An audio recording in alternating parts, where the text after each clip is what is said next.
Kekuatan yang tersisa dari energi kata ini cukup untuk menembus perisai kekuatan abadi Lan Yun. Tetapi bahkan jika daging perutnya meledak, niat membunuh Lan Yun tidak akan berkurang sedikit pun, tetapi akan menjadi lebih brutal. Aku mengerti di mana kamu bisa melarikan diri. Lan Yun melirik cepat ke medan perang, sambil menjaga dari tamparan Lei Gongming, sambil menyempitkan matanya, cahaya dingin yang meletus di hati Qin Yichen.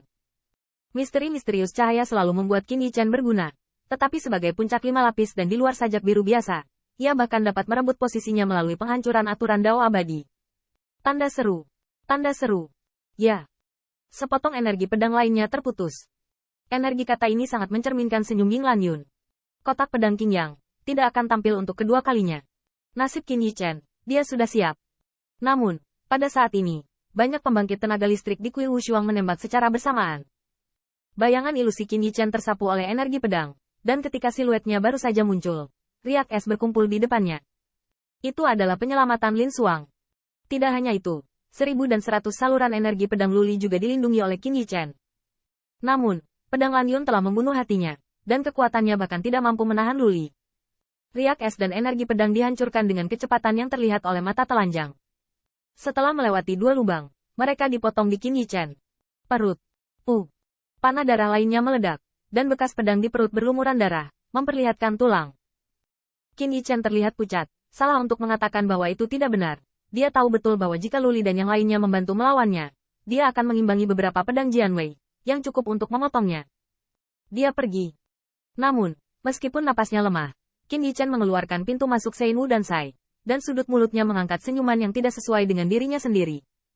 Meski sedikit berbeda dari rencananya, duel jangka pendek akhirnya berakhir. Bang! Saya melihat pedang belakang Lan Yun melawan, dan telapak tangan lainnya melawan Lei Gongming.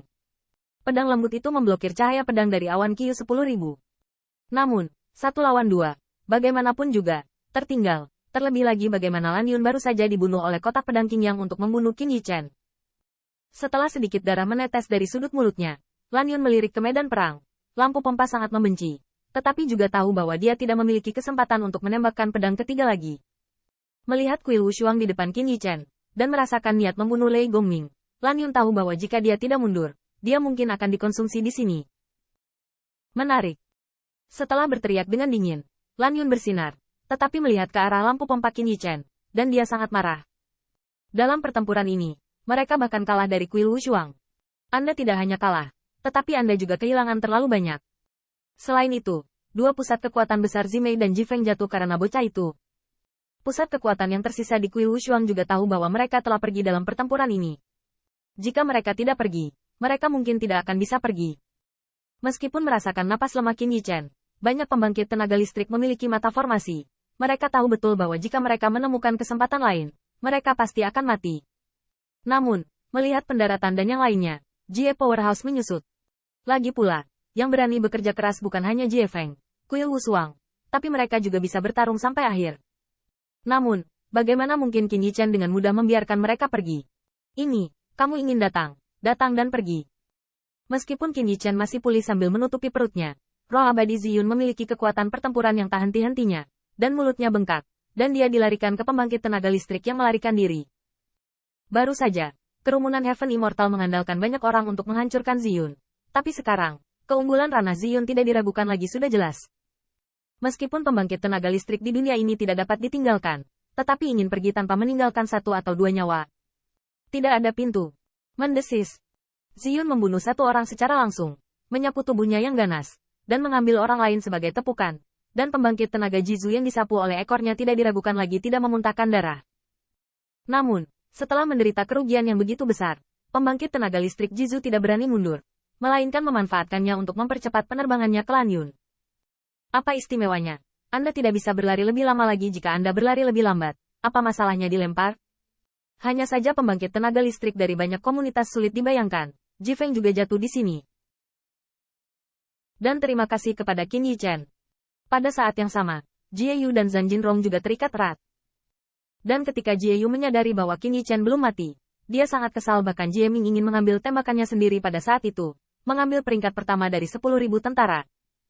Tapi nalar memberitahu Jie Ming bahwa dia mungkin bisa membunuh Qin Yichen, tapi Luli dan Lei Gongming dan yang lainnya juga bisa menyelamatkan nyawanya. Jie Yu adalah pemimpin pengawal darah, dan kekuatannya tidak akan kalah dari Jinrong. Meski wajahnya jelek saat ini, dia tetap dicemooh. Jangan biarkan anak buahmu mengalahkanku. Berani hentikan aku. Bagaimanapun juga, tetapi sebagai pemimpin abadi, jelas bahwa pertempuran ini telah berakhir, dan kekalahan telah diselesaikan. Dalam pertempuran pertama kota Liutian, dia dan Jinrong memang musuh. Tetapi siapapun yang kalah dan siapa yang menang dalam pertempuran itu memiliki pendapat mereka sendiri. Bagaimanapun, dialah yang akhirnya lari. Tapi sebelum formasi Angkatan Darat kedua, Jie Yu tidak bisa memindai wajahnya, kan? Namun, Zhang Jinrong menolak penolakan ini sama sekali, dan memilih untuk menamparkan wajahnya dengan tindakan nyata. Saya melihat Zhang Jinrong hehe tersenyum, dan kemudian mengeluarkan ramuan oranye merah. Tidak mengharapkannya, Lao Su juga memiliki Sein Wudan yang khawatir tidak ada gunanya. Saat saya melihat Sein Wudan, Jie Yu tidak bisa langsung tersenyum. Kamu punya benih. Dia akan mengalahkanmu di masa depan. Jie Yu lari, bukan lari. Jika Zhang Jinrong benar-benar menaklukkan Sein Wudan, dapatkah dia dipenggal untuk sementara waktu? Belum lagi. Setidaknya dapat ditunda untuk mendukung kuil Wushuang. Setelah berkedip ke sisi Jie Ming, satu lutut Jie Yu berlutut. Suaranya bergetar. Tuan muda. Ayo mundur. Jie Yu tahu persis apa artinya ini. Dalam pertempuran ini, mereka kalah. Namun, Jie Ming melotot. Apa yang kamu katakan? Kepala Jie Yu semakin dalam. Dia tidak berani melawan Jie Ming, tetapi Yang Mulia mengirimnya ke Kaisar Shao untuk melayani sebagai lengan kiri dan kanannya, dan bahkan lebih bertanggung jawab atas nyawa pasukan Jie. Jie Yu harus membunyikan transmisi dan berkata, Tuan muda, Zimei dan Jie Feng telah jatuh, dan moral kejahatan di kuil Wushuang seperti pelangi. Jika kita terus bertarung, kita hanya akan menderita luka berat. Sosok Jie Ming gemetar. Kenapa dia tidak tahu bahwa Jie Yu mengatakan yang sebenarnya? Dalam pertempuran ini, kekalahan telah ditentukan, dan tidak akan pernah lebih mudah untuk membalikkan keadaan. 3 pakar hebat dari Blood Hades telah jatuh kedua dan yang lainnya juga terluka. Sebaliknya, kuil Wushuang, saat ini kekuatan pertempurannya masih penuh. Apalagi barusan apakah Qin Yichan membantu 3 sekutu perang dunia untuk bergabung untuk membunuh musuh? Atau mereka ingin mengambil level pertama mereka tetapi terbunuh oleh serangan balik? Kerugian ini cukup untuk membuat tentara dunia, kekuatan pertempuran medan perang tampaknya dikalahkan. Keseimbangan kemenangan dan kekalahan mungkin belum sepenuhnya terselesaikan, tetapi sudah miring. Jie Ming jelas, dan perang selanjutnya hanya akan disertai dengan Wushuang Temple 3 Warlords mengkanibalisasi mereka sedikit